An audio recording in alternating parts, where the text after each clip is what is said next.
Bonjour, bonjour. Oh, c'est un petit peu presse.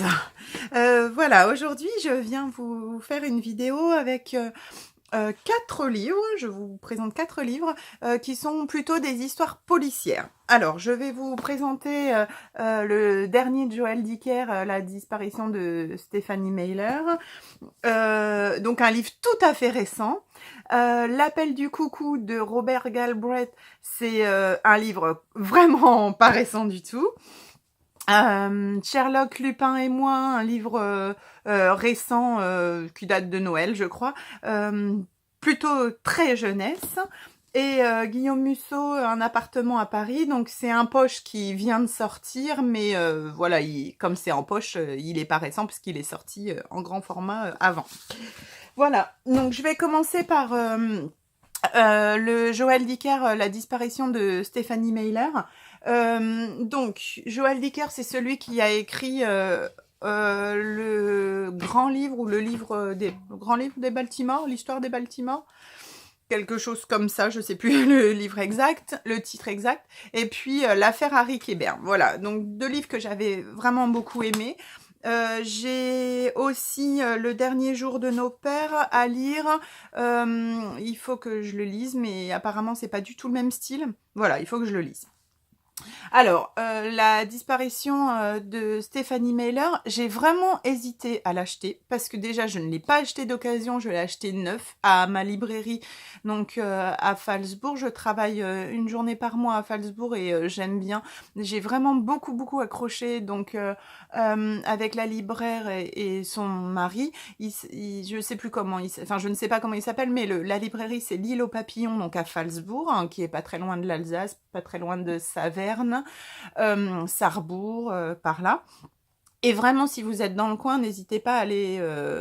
Ce sont des passionnés, enfin une vraie librairie avec des livres, des gens qui sont passionnés de lecture. Et voilà, j'ai craqué pour l'acheter chez eux. C'est un livre à 23 €, donc c'est pas rien. Moi, je mets jamais ce prix-là parce que d'habitude pour les gros livres, j'achète plutôt d'occasion, mais là, voilà, c'était l'occasion, librairie, et puis bon. Donc, j'ai quand même beaucoup hésité parce que j'avais lu des avis très contrastés sur Instagram, soit des gens qui aimaient beaucoup, soit des gens qui aimaient pas du tout et qui étaient très déçus. Alors, c'est vrai que quand on a vraiment beaucoup aimé les 2 précédents livres, ça peut être déroutant. Ils changent un petit peu de style, mais moi, je trouve que c'est toujours la même écriture.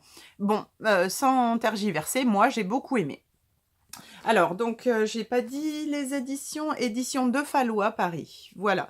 Il reste dans les mêmes éditions que ces deux précédents livres. Donc, en gros, c'est une histoire d'enquête policière. J'ai vraiment beaucoup aimé. Je ne sais plus du tout qui, mais quelqu'un avait dit sur Instagram. Oh, moi j'aurais bien mis un tableau comme dans par exemple Cold Case ou enfin ou dans n'importe quelle histoire. Ouais, c'est ça, c'est un Cold Case en fait. Et du coup, ça m'a fait vraiment penser à cette série où ils font un tableau et ils mettent les éléments de preuve. Et vraiment, moi aussi, j'aurais bien fait ça parce que je pense que quand on le lit comme ça, on perd des éléments. Il y a énormément d'informations. Je suis impressionnée tellement ce livre est vraiment fouillé. Il y a peut-être que c'est ça où les gens ont pas trop aimé parce qu'il y a une somme d'informations phénoménales. Alors moi j'ai beaucoup aimé. Donc en fait, il y a sans arrêt des allers-retours entre le passé et le présent. Entre donc en gros pour expliquer, c'est une journaliste qui réouvre une enquête, qui découvre une mort, non, qui est pas suspecte parce qu'elle a été classée, une mort. En fait, c'est le maire, sa femme, son fils et une passante enfin une joggeuse, qui ont été assassinés le soir d'une représentation de théâtre où il y a eu un festival de théâtre dans la ville d'Orphea qui se trouve dans les Hamptons, voilà, dans l'État de New York. Et mais le meurtre, enfin, il y a deux policiers qui ont fait l'enquête. Le meurtre a été résolu. La personne ben, le coupable a été trouvé, et voilà, je n'en dirai pas plus pour pas spoiler, mais voilà, l'enquête est classée, sauf que il y a des éléments qui font donc 30 ans ouais, 30 ans plus tard, il y a des éléments, 20 ans, 25 ans plus tard, il y a des éléments qui font que Stephanie Mailer, qui est journaliste, s'intéresse 20 ans plus tard, pardon, parce que c'est en 2014, il y a des éléments qui font que cette journaliste réouvre l'enquête, sauf que elle va elle aussi disparaître. Et donc, c'est les 2 journalistes qui avaient mené l'enquête du départ qui réouvrent l'enquête, accompagnés d'une troisième, d'une flic, et ils vont mener l'enquête. Donc, c'est un gros pavé, hein, parce qu'il y a 634 pages, vraiment beaucoup écrit, enfin c'est vraiment fourni. Moi, j'ai beaucoup aimé parce que j'aime quand il y a beaucoup de descriptions, quand c'est très fouillé, je trouve que c'est... Enfin, moi, j'ai été impressionnée par le talent de l'auteur d'aller chercher... Vraiment, pour moi, c'est du travail journalistique et c'est pas du travail d'écrivain. Enfin, je trouve que c'est vraiment très, très fouillé. Voilà, donc pour moi, j'ai beaucoup, beaucoup aimé, mais il faut aimer quand c'est un rythme lent, en fait. Je pense que c'est ça, c'est un rythme lent. Il n'y a pas d'action phénoménale, enfin, voilà, il n'y a pas, comme ça serait dans un film, ou des actions dans tous les côtés, bam, bam, enfin, voilà, comme dans un film américain. Moi, c'est plutôt pour moi une enquête journalistique, mais comme du rythme donc de la série, quand il y avait la série de Cold Case, où c'était assez lent, c'était vraiment de l'enquête. Et ça, c'est de l'enquête, et c'est ça qui m'a vraiment beaucoup plu. Donc si vous aimez, si vous avez aimé la série Cold Case qui passait sur France 2, vous aimerez ce livre-là. Mais c'est sûr que c'est un petit peu différent de ces 2 précédents livres. Voilà, donc un livre que j'ai vraiment beaucoup aimé.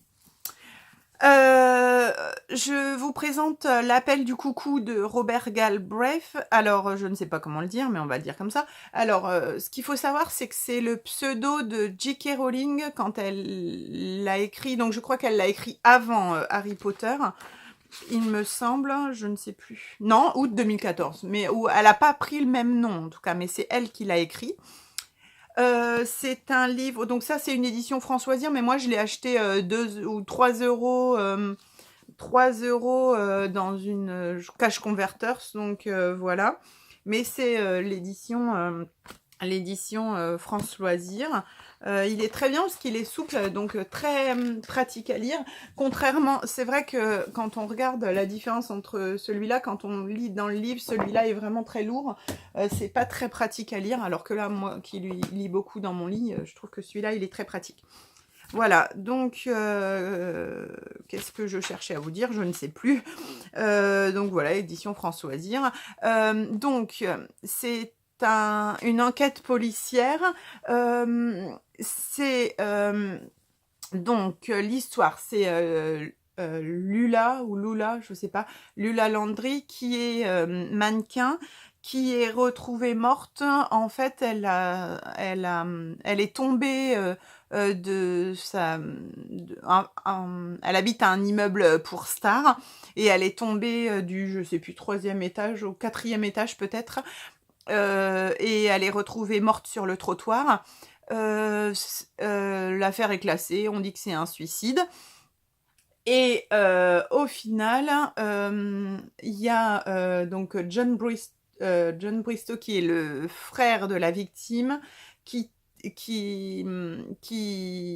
pense que c'est pas un suicide et qui va voir donc Cormoran Strike. Ça me fait bizarre comme nom, Cormoran, c'est le nom d'un oiseau, qui va pêcher... en fait, en Chine, ils élèvent ces oiseaux-là pour aller pêcher et ramasser les poissons et le rapporter aux pêcheurs. Bon bref, excusez-moi, c'est une digression, mais pendant tout le livre, j'ai eu du mal avec ce nom-là, Cormoran. Bref, donc Cormoran, qui est un ancien flic, enquêteur, je crois qu'il était en Afghanistan, un ancien militaire, pardon, enfin, il enquêtait sur les décès en exercice, et donc il s'est reconverti, il a eu un accident et il s'est reconverti en détective privé, et donc John Bristow, qui est le frère de la mannequin qui est décédée, demande au détective privé d'aller mener l'enquête parce qu'il est persuadé que ce n'est pas un suicide, mais que c'est un meurtre. Voilà, la fin est assez étonnante du coup. Et pendant toute l'histoire, ça va être une enquête. C'est aussi une enquête policière. Il n'y a pas non plus énormément d'action. Faut aimer les rythmes assez lents. Celui-là, même si j'ai beaucoup aimé, c'est un rythme quand même assez lent. Il a, je sais plus si je vous l'ai dit, 692 pages, donc c'est aussi un gros pavé. J'ai beaucoup aimé, mais voilà, il n'y a pas énormément d'action. Celui-là m'a donné envie de lire les autres qu'elle a écrits. Il faudrait que je les achète, mais pour l'instant, j'ai une résolution, c'est que je vais lire les livres de ma palle. J'ai compté, j'en ai 133. C'est vraiment pas possible d'avoir 133 livres qui dorment et d'en racheter encore. Donc je vais essayer de les diminuer un petit peu avant d'en racheter. Quand je dis 133 livres, c'est y compris ceux qu'on m'a prêté. Ma mère me prête énormément de livres et il y en a peut-être que je lirai pas. Mais en tout cas, une centaine de livres à lire. C'est déjà beaucoup trop puisque depuis le 1er janvier, j'ai lu uniquement 70 livres. Donc c'est déjà, j'aurais pu vivre depuis le 1er janvier, on est le 6 mai. J'aurais pu lire sans en acheter aucun. Donc voilà, je vais essayer d'en acheter moins et d'acheter plus raisonné. Donc bref, tout ça pour dire que j'ai vraiment beaucoup aimé ce livre-là, que j'ai envie de lire la suite, mais que je ne l'achèterai peut-être pas tout de suite. Alors, on passe à Sherlock, Lupin et moi, le mystère de la Dame en Noir. Alors, concrètement, j'ai compris quelque chose. C'est que la littérature jeunesse n'est pas vraiment faite pour moi. J'ai eu du mal à le lire parce que je trouvais que c'était très simple. Concrètement, c'est marqué à partir de 10 ans, voilà. Et autant j'aime le young adulte, autant le 10-13 ans, c'est vraiment jeune pour moi. Donc voilà, j'ai pas été emballée plus que ça. Je pense que c'est un très bon livre pour les enfants de 10-13 ans, pour le collège. Voilà, c'est du Sherlock Holmes. C'est l'histoire de... Donc en fait, c'est Irène Adler qui fait la connaissance de Arsène Lupin et de Sherlock Holmes. Il y a un meurtre et ils vont mener l'enquête. Voilà, c'était assez simple, mais c'est bien pour des enfants de 10 ans. Voilà, mais c'est bien. Mais pas pour moi, maman de 38 ans. Voilà, je vais pas en dire plus. Je sais pas quoi dire de plus. Voilà, très simple. Et un dernier livre qui m'a vraiment beaucoup plu, donc de Guillaume Musso, Un appartement à Paris, donc aux éditions Pocket. Je sais plus quand est-ce qu'il est sorti, peut-être il y a 1 an et demi. En tout cas, il vient de sortir là fin mars 2018 en poche. Donc j'ai décidé quand même d'attendre les poches parce que voilà, ça se lit rapidement. Je lis absolument tous les Musso. Il y en a un autre qui vient de sortir, je vais attendre l'année prochaine qu'il sorte en poche pour l'acheter. Donc ça se passe Enfin, ça commence à Paris. En fait, c'est l'histoire de Madeleine qui est une ancienne flic qui vient à Paris pour décompresser un petit peu. Et puis, c'est l'histoire de Gaspard qui est un auteur de pièces de théâtre assez reconnu, mais complètement, on va dire, complètement hors du monde et pas très aimable, voilà. Et qui vient aussi à Paris pour écrire une pièce de théâtre. Paris, c'est une ville qu'il déteste. Mais il loue il demande tous les ans à sa truc de presse, sa conseillère presse, je sais plus, bref, son agent quoi, de lui louer un appartement pour Noël pour écrire la pièce du moment. Et en fait, par un concours de circonstances, il se trouve que c'est le même appartement qui a été loué pour les deux. Donc ils se retrouvent à être tous les deux dans le même appartement et il va y avoir une enquête. Eux, ils veulent que l'autre abandonne la location.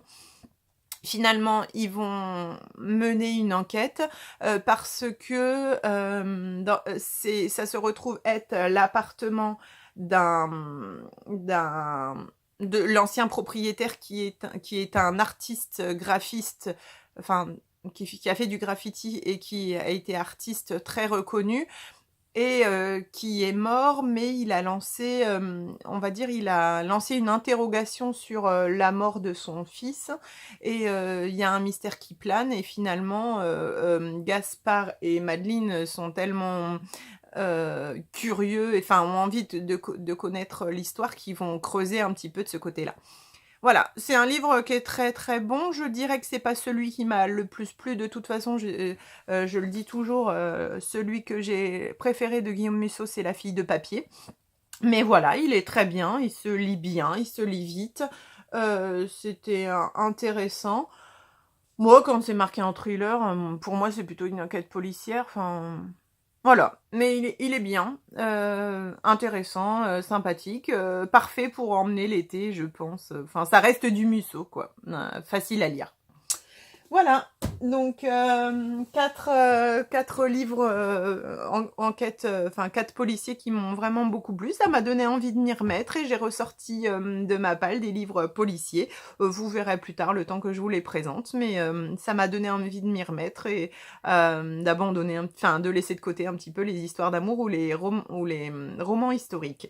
Voilà, je vous souhaite une bonne journée et puis à bientôt.